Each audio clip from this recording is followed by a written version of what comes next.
Rabbi Tuly Weisz is the founder and CEO of Israel365, and Rabbi Pesach Wolicki is the executive director of Israel365 Action, two organizations that you're about to learn a lot more about. I'm Maayan Hoffman, executive editor of ILTV, and thank you for coming back to the ILTV News Podcast.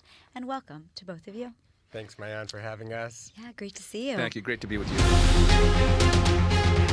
So, we are going to be having a very interesting discussion today, starting with MAGA, the Make America Great Again movement. You've talked about being Israel's voice in the MAGA movement, Tuly, and, let me start by just asking this very obvious question. I think it's obvious. Why does Israel even need a voice in the MAGA movement? MAGA, as we said, is about making America great. So what does Israel have to do with it? Well, first of all, MAGA is the ascendant political force right now in the United States, and there can't be daylight between Israel and America. So if MAGA is the influential force, we need to be there. And not only that, a lot of people have many misconceptions about MAGA as it being, it's the America First movement. But a lot of people conflate that with America only, and that's not true. And especially when it comes to Israel. So we've been pushing very hard to identify and to clarify the difference between America First and America only, and why Israel is different than Ukraine. And that's something that Rabbi Pesach has done a lot of videos about and talked to many people in the Trump administration and helped clarify that distinction. Do you want to respond, since you're the one that's making the videos? Yeah, look, as Tuly just said, if we're not engaged with the MAGA movement, then we are going to lose the right. We've already lost the left, pretty much. At this point, a Democrat representative in the House or in the Senate who speaks up for Israel is like an anomaly that we're so happy about, and that's terrible. It's very scary. And the right is a complex situation, because the Republican Party it's really, we think of America as a two-party system because electorally and structurally it's a two-party system. But within those parties there are factions, and it's like a different kind of coalition government. So in the Republican Party, where you have the kind of more traditional Republicans who a lot of them still hold to kind of like neoconservative type of foreign policy, and then you have the MAGA movement, it's really like a different party. If it was a multi-party system, these would be separate parties that would be in coalition government together, and you have to think of it that way. Mm-hmm. And the pro-Israel community has really made a big mistake in not engaging enough with the MAGA movement. And I think everyone woke up when Donald Trump got elected and went, oh boy, look at this. Here's this movement. It's a lot bigger than we thought. But I'm sorry to interrupt you, but it's also quite controversial. I mean, members of the MAGA movement include people like Tucker Carlson, Candace Owens, people who have been outwardly anti-Semitic and certainly anti-Israel as well. You're both religious rabbis from the religious Zionist movement. Why on earth would you want to be involved with a movement with people like that? Well, that's for the benefit of the state of Israel. That is the reason we're involved with that movement. If the movement was a fully pro-Israel movement and didn't have any problematic voices in it, then there wouldn't be such a sense of urgency to get involved with them. What's the best course of action? This is, as Tuly said, this is the ascendant political force in American politics. And if there are influential people, as you say, and there are, who are openly hostile to Israel and hostile to the Jewish people, and they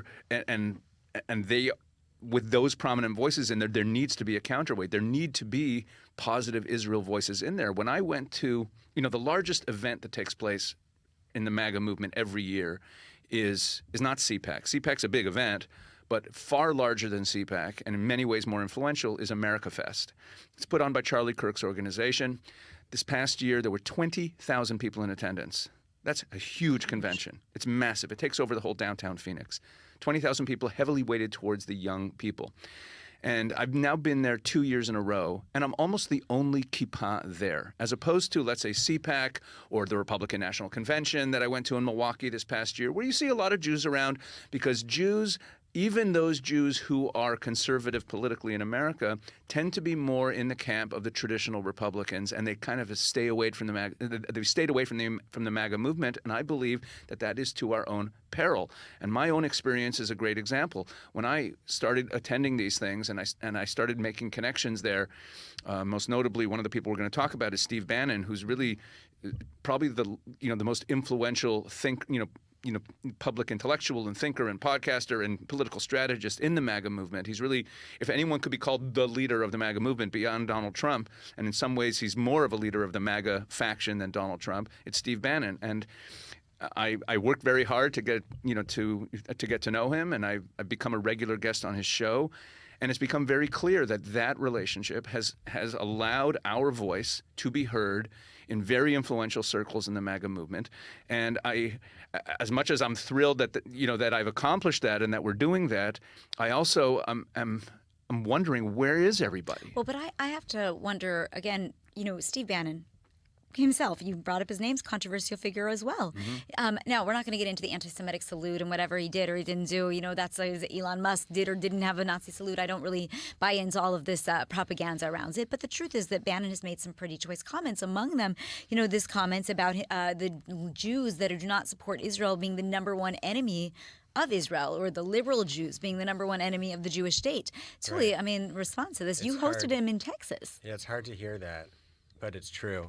But it's actually true that when the Jewish people, traditionally, the liberal establishment that's been in control of our institutions and our resources for a very long time, so they've done a great disservice by calling people like Steve Bannon a neo-Nazi or an anti-Semite without ever listening to one single episode of his show where he over and over again has been defending Israel and the Jewish people. And by instead continuing to respond against and to attack Donald Trump, who has just done so many great things for Israel and the Jewish people. Just yesterday, he had 8 hostages in the Oval Office. And a week ago... It was 7 hostages. It was 7 hostages? Yeah. Okay, thank No, you. just put it out there just so we don't get any false news going on here. Yeah. But, a week ago, so there was a big ad in the New York Times with hundreds of so-called rabbis who were accusing Trump of genocide and things along those lines. The Reform movement came out with a resolution or a press release against Mike Huckabee for being elected as the ambassador. And these progressive Jews are, in fact, leading to a lot of the resentment and the anti-Semitism. And because they are attacking Trump and attacking Trump and attacking Trump in the name of Judaism, it will, God forbid, be a self-fulfilling prophecy and lead to the anti-Semitism so that then they could say, see, we told you so. Well, this is such an important point that when they attack, like the ADL called Steve Bannon an anti-Semite after he put his arm up in what looked like a Nazi salute. But they didn't just say that he's an anti-Semite because he did that. They said he has a long history of anti-Semitism. Now, I've been listening to Steve Bannon's show regularly since its inception, for years. And I know him very well. And it's no secret what he believes. He broadcasts 4 hours a day. I've never heard him say anything anti-Semitic. And again, he actually gets attacked by the anti-Israel wing of the MAGA movement for being too pro-Israel. And but when someone like that gets attacked as an anti-Semite, or when the ADL goes after people who aren't anti-Semites and calls them anti-Semites because, for example, they criticize George Soros, who happens to be a Jew, but his policies are destructive to America. And if you're someone on the right, he's the enemy. So when they call out, anytime anyone on the right calls out George Soros, the Jewish left says you're being an anti-Semite, and they don't discuss the substance of the arguments that are being made. That cheapens the whole concept of being an anti-Semite. It makes them very cynical about it. And it also takes away the meaning of it anti-Semitism. takes away the meaning of it, and it ends up creating this cynicism about this Jewish establishment. Here's another example. I think it's an even stronger example than the ones that Tuly brought. There was a letter signed by 100 Jewish organizations about a month ago criticizing Donald Trump's border policies, closing the border. 100 Jewish organizations. And there were left-wing organizations like J Street and Bend the Arc. But there was also on that list about the Jewish community relations councils from about 6 different major cities in America.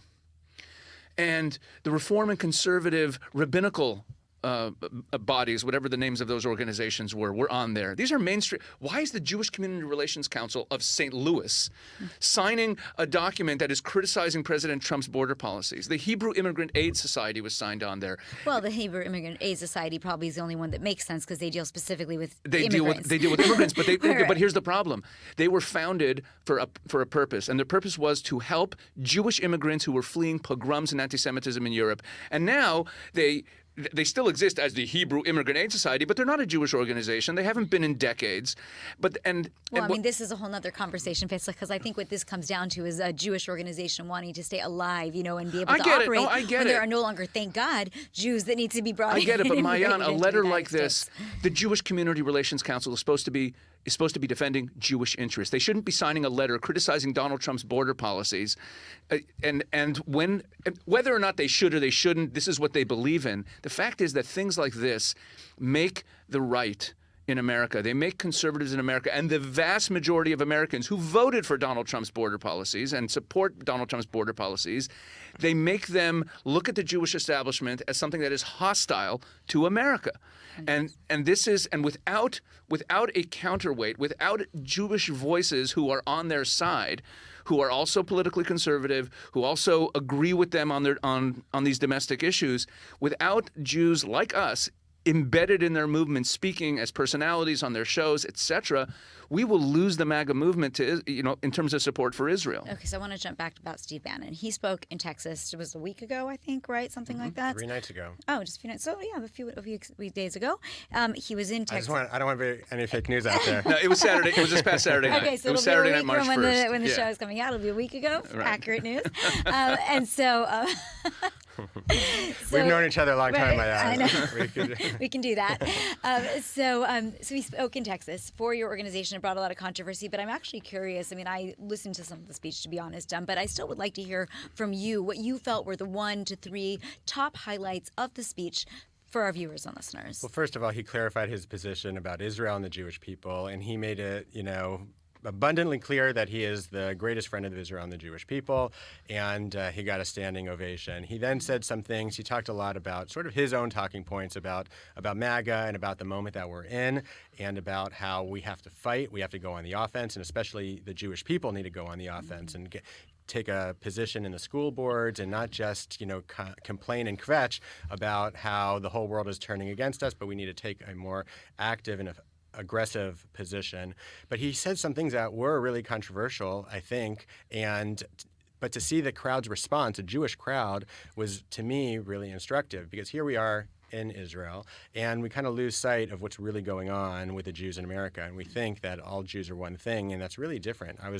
Over the entire week, I was in Washington and Dallas. I kept getting surprised at the nuances in the Jewish community. So he said something about how Donald Trump is a political leader that we have never seen before. The likes of Alexander the Great, the likes of George Washington or Abraham Lincoln, a political president that America only gets once every 100 years. And that's why he would be in support of a third term for Donald Trump. And I'm looking, and I'm kind of like, oh my goodness. Mouths are dropping open. Third term, that's against the rules. And the Jewish people in the audience got on their feet and were applauding. Wow. This is where people are. People see with their own eyes where we were a year ago. President Biden was talking about rolling out the two-state solution as quickly as possible. Rewarding the terrorists. And which communities in Judea to kick the Jews out of. That's where we were a year ago. And thank God we saw that. Thank God Trump didn't get his, he wasn't reelected right away, or he wasn't, or maybe he was, but he certainly didn't get into office right away. And we were able to see the danger that this bureaucracy, this permanent bureaucracy, would be contributing to Israel. And so to see how enthusiastic the Jews were about Donald Trump made us realize, oh my gosh, good thing that we've really jumped on the Trump train quite early. And we're not alone. It feels like we're alone, because in Israel, people like Trump, but they don't really understand Trump. But in America, more Jews voted for Donald Trump than I think maybe any other Republican president. Yeah, since Reagan in '84. Since Reagan. Reagan's second election, which was one of the most Right. probably the most extreme landslide in American history. They say that the Trump election was, not quite as sweeping as the Reagan election, but in terms of the number of people that moved over and the states that went from Democrat to Republican, it was actually uncanny. It was a very close. It was strikingly successful. There was something else that Steve Bannon said, and I think it is actually his most important message of the evening, and it's the message he opened with. Okay.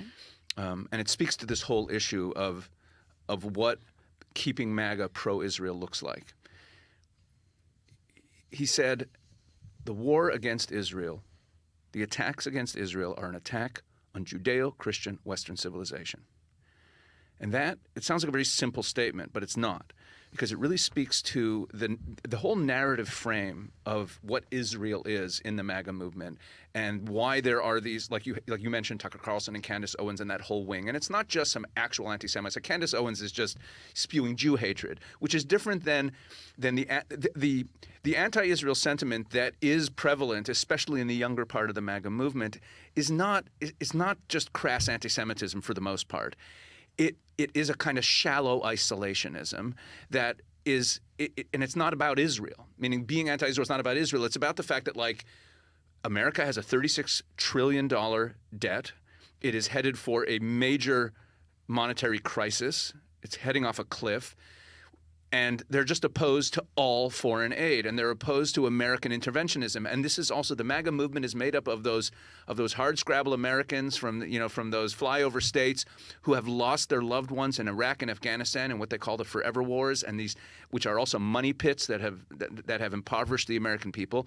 That's the lens through which they see Israel. But let me just finish this point.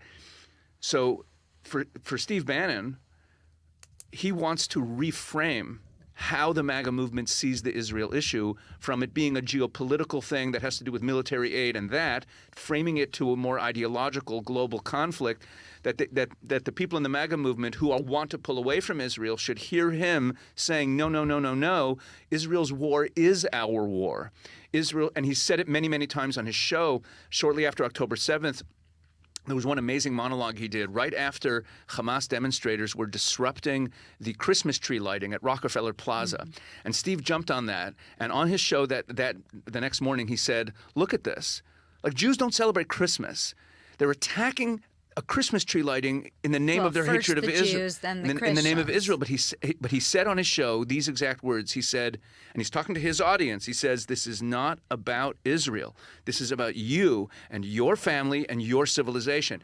That framing is a framing that the MAGA movement should be able to embrace, even as we have debates about foreign aid. And then, listen, there's people on our side here in Israel who are not so happy with the aid that we get from America because of how it ties our hands. And you've met people, and there's prominent people on our side. There's prominent people on the right of center that are really against for sure. I would say even more so than the left of center here in the country, who really believe that Israel needs to, develop its own weapons and pay for its own military so that we can do what we need to do when it's time to take those actions 100%. So, I've heard that many, many times.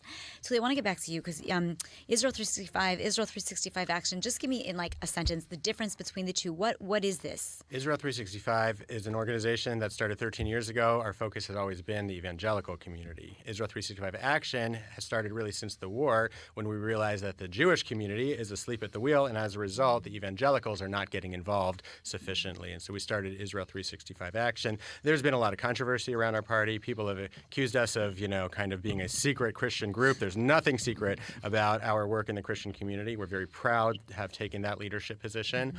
And we have all over our website, you have to be Jewish to vote in this election. But wait, just to make sure our listeners know, we're talking about the World Zionist Congress election, and I actually wanted to ask you about that next. So just to give our viewers, a little bit of background, we've spoken about it a little bit on our shows, but the World Zionist Congress essentially is the representative umbrella organization, billions of dollars or more than $1 billion a year being allocated through the main Jewish organizations. Correct me if I say anything wrong. Yeah, to the rest of the world. You're talking about Jewish Agency, Keren HaYesod, etc. And every 5 years, we vote for a new group of representatives to decide how this money is allocated. We're about to come into election in March this month, later this month. Week. Yeah. So Monday. Wow. So we're really getting close. And there two elections ago, 10 years ago, there were only 7 parties that ran 7 slates. Then there was 14, and this year there are 21. So what you're talking about, Israel365 Israel365 Action Right. is apparently one of these slates, a political arm. It was for the Jewish community. But there is I've read a lot about what people are saying about it, and there is a lot of concern that Christians will show up and vote. Like, how do you know that's not going to happen? I think it is going to happen. Well, that's not so good. And I think that the Christians that I'm concerned about voting are coming from Reform. Really? You know that That's interesting. more than half of Reform are intermarried. And you know that more than half of Reform households have a Christmas tree. But I think That that is the against- checkbox is, do I see myself as Jewish? The checkbox actually says I'm Jewish. Okay. And I don't celebrate another religion. But more than half of Reform households, according to polling, have a Christmas tree. And so when we talk about only Jews can vote in the election, so the deck is kind of stacked, because if the Reform movement has been for decades being loosey-goosey with the definition of Jew and welcoming in people with forget about traditional conversion. It's barely observing Judaism. And it's like, yeah, they're all Jewish because it's all one family and you have one Jew in the family. But they're all considered Jews. Call that chain migration. Yeah, but they're all because of the intermarriage. So it's kind of, and meanwhile, we're in every single public statement we make and bolded on the front of our website. It makes it very clear that only Jews can vote in this election. And we're not trying to obfuscate it. We're not trying to slip some Christians in the back door. And if anyone is bringing in non-Jews into the voting of the World Zionist Congress, it's the Reform movement. It's not us. Wow. Okay, so that's fair. But now you do advocate for a pretty right-wing agenda. Okay? Absolutely. I think it's a centrist agenda, actually, because we are advocating. I don't know. I have no problem. I'm highly partisan. I have no problem with that. It's cool. We're advocating for Judea and Samaria. And what was the percentage of Knesset that voted for Judea and Samaria? The Knesset's also centrist? 100%. Centrist Knesset? No, in other words, it's mainstream. The support for Judea and Samaria and the support against the Palestinian statehood is the mainstream. Not in a single Israel. Jewish Knesset member voted against the resolution in July. Right. Now, in the Knesset, the resolution opposing in July was opposing the ability to make a Palestinian state in Judea and Samaria. Correct. Yeah. It wasn't Yet Reform- advocating for sovereignty necessarily. No, it wasn't. It wasn't. Yet Reform is opposed to Huckabee because he supports because he's against a two-state solution. So again, they're the ones who are really far outside of the mainstream. That's really crystal clear, especially after October 7th. So I don't know if we're far right. I think that we unapologetically stand for Judea and Samaria. We want stronger relationships between Jews and Christians, and we want new leadership. There needs to be new leadership because the leadership that we do have is doing us a disservice and needs to be replaced. Otherwise, like you said earlier, we're going to lose America if we don't make some big changes. Right, and I will just say, I was last night at the Voice of the People. I was dating now. We were letting this out on Saturday night, this podcast, and so on Tuesday night or Wednesday night, I don't even know what day we are on anymore. Wednesday nights, I was with the president's group last night. There are 150 representatives there, and it was actually really fascinating. Piggybacking off of what you're saying, the divide between American Jewish leaders and Israeli Jewish leaders, there are very diverse opinions there. Ultimately, we do need to be one Jewish people. Yeah. But and I want you to comment on this in a moment, but it is very fascinating to see the disconnects. I do think, in what I've heard from interviews, and again, I'm not an expert, but from the many, many interviews I've done on the subject, the unity factor, the idea that we can't have a Palestinian state, is becoming more mainstream in the United States since October 7th. But Thanks to us. We've been out there before anyone else. When October, I think, 11th was when the first time that Blinken got up there and said, this attack proves there needs to be a Palestinian state.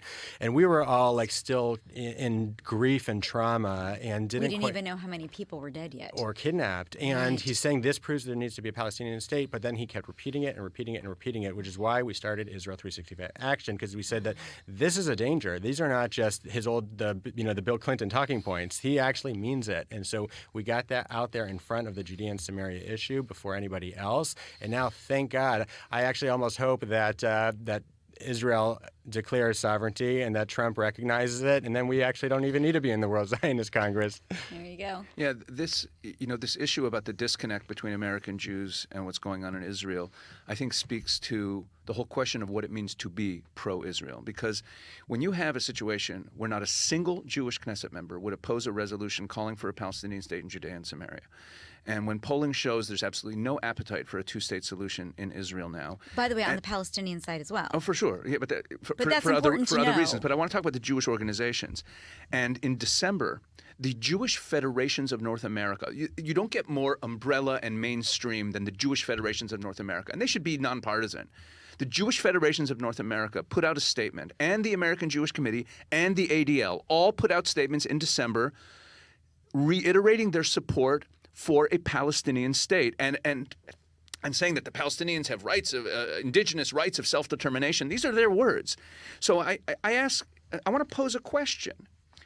If you say that you're pro-Israel and the stance that you're taking, the stance that you are staking out is in opposition to the consensus, the overwhelming consensus of Israel, its leaders and its people.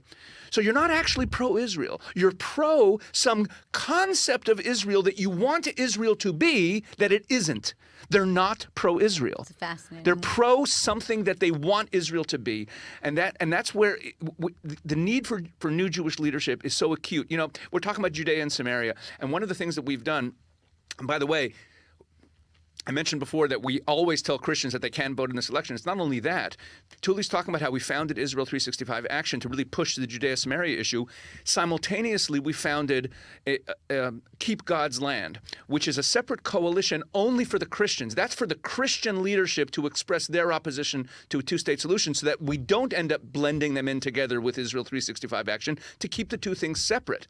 So there's Keep God's Land is kind of the parallel movement anti the two-state solution for Christian leadership. And we've had big events. We had a big event in Nashville. We had a big event in Washington, D.C. Right. And by the way, it seems to be working, because what is amazing, and I do want to highlight this because I think that people don't necessarily know what's been going on with the Christian supporters of Israel and their stance on Judea and Samaria, is that last year, about a year ago, the last NRB, National Religious Broadcasters Association event, you put out a resolution trying to change the language among Christian media so that they would no longer call the area West Bank but Judea and Samaria. That now has picked up steam. It's obviously going into the Capitol, into the White House. This goes back to Bannon. But even above and beyond that, now what you're seeing is a move not only toward language but toward sovereignty. So, you know, here we had just a few days ago events at Friends of Zion, this Christian Conference of Presidents. I don't know why anyone would want to be a conference of presidents knowing what the Jewish one looks like, but power to them. You know, and so one of them said to me, yeah, we're like the Conference of Presidents, but we're not like, there's not so much infighting. I was like, oh, great. You know, but in any case, you know, there they are, and they're all standing up for sovereignty over Judea and Samaria. You're going to hear from Trump, you know, sometime in the very near future as to what his stance is. You've got, again, at the National Religious Broadcasters, they took it a step further this year with your leadership, and they put out a resolution in support of annexation. And you saw it at CPAC. I mean, it's just everywhere. It's everywhere. It's amazing. And, you know, we were talking about Steve Bannon, and people like, maybe he's an anti-Semite. He puts his hand up. You talk about that resolution last year where we got the national religious broadcasters to call on all the Christian media to stop using the term West Bank and to only call it Judea and Samaria. Do you know that Steve Bannon has never used the term West Bank? He refuses. He only calls it Judea and Samaria. The whole thing, you know, going back to him, the whole thing with the supposed Nazi salute, what's so insane about it is, like I said, if people would actually listen to what he says, he is a defender of Israel and always has been. And that's why it's so absurd. Well, let me ask you this. David Friedman, he did kind of distance himself, and he is very pro-Israel, tied in with the Christian community, and certainly at least was, and I think still is, tied into U.S. President Donald Trump. So why did he distance himself from the slate? Look, he distanced himself from the slate because of confusion that happened around the fact that our slate was originally had, with his consent, both he and us thought it was a great idea that, we'll promote his book and his book will promote our party, and we'll call our party the same name as his book, One Jewish State. So that was the original name. And it ended up, what we thought was a good idea turned out to be a terrible idea. From both sides, it ended up causing confusion because while we're out there making statements and doing webinars and things under the title One Jewish State, he's at the same time marketing a book called One Jewish State with its own website. And his marketing team basically said, we have to end this. We have to end that relationship. That's the extent of it. It was not about any kind of falling out. You agree? Absolutely. I just want to, I know that time is running out. Yeah, I just, definitely. we're at such an interesting moment in the Jewish calendar and history, of course. We're about to be celebrating the holiday of Purim, and Purim is where, God orchestrates all these natural events and political events in order to save Israel at the end of the day. And he places Esther in the palace for such a time as this. And it really feels everywhere we've been last week in America, everybody is saying for such a time as this, for such a time as this. It was in the White House, it was in the West Wing with Pastor Paula White just 2 weeks ago. And she believes very much that she was placed not in some executive building downtown Washington, but in the West Wing to be within, down the hallway from President Trump to keep Israel at the forefront for such a time as this. And Purim is the holiday that we have to remember what Amalek did, our evil enemy did to us, but also not only do we remember, we have to destroy our evil enemy. And this is also, part of what a lot of people are saying, that God placed Trump. The hostages are telling Trump that we believe that God I heard placed that you Omer here. Shem Tov said God put you in the White House, right, in order to get us the hostages out. Just want to end with a spiritual idea that Maimonides, the Rambam, says that Mashiach is going to come for the Jewish people when 3 things happen. Number 1 is that we have to destroy Amalek.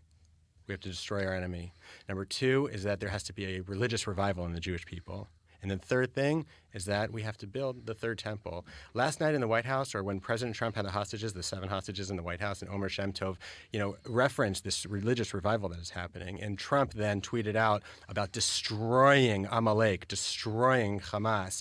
It seems like, God is really teeing up President Trump in a messianic way to lead to the final stage that has to happen, the building of the third temple. That's the last thing that has to happen, building of the third temple. Sovereignty not only over Judea and Samaria, but first and foremost over the Temple Mount, in a way that to achieve total victory over this war that they are calling, the ones who started the war are calling the Al-Aqsa flood. And God willing, we will see that. We will celebrate a joyous Purim with all of the release of all of our hostages, and we will have that third temple that we have been praying for thousands of years, and it will be thanks to Donald Trump. Thanks to our efforts, thanks to all of the Jews who are saying, enough of this nonsense, and we are going to take action, and we are going to insist on new leadership. We are going to strengthen relationships with our Christian friends, and we are going to expand the borders of Israel. It's as simple as that. Wow, I think it's always good to bring rabbis onto the show. I think on that sentiment, we should definitely end on such a beautiful spiritual note. And God willing, everything you said should come true. Rabbi Tuly Weisz, Rabbi Pesach Wolicki, thank you so much for being here today. Thank you, Maayan.